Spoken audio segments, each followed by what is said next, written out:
النبي صلى الله عليه وسلم.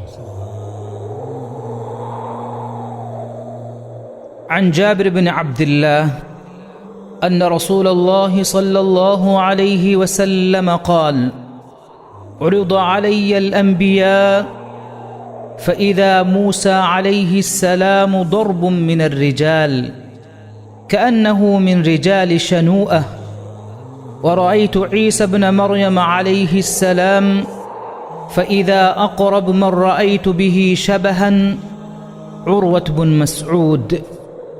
ورأيت إبراهيم عليه السلام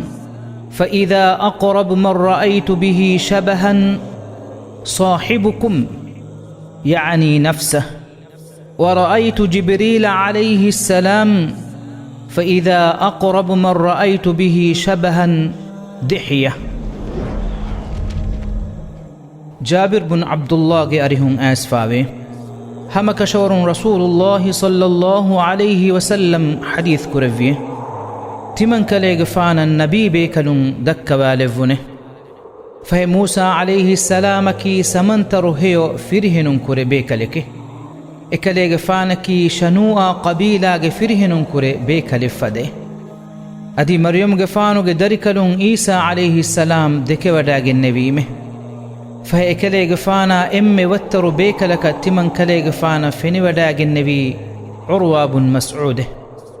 ادي ابراهيم عليه السلام دك وداغ النبي فهي كليغ فانا وتر بيكلك تمن كليغ فانا فني وداغ النبي تيبامي هنگي ميكورياي ابهي رسول الله صلى الله عليه وسلم ادي جبريل عليه السلام وسدك وداغ النبي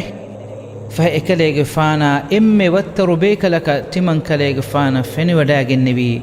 دحياي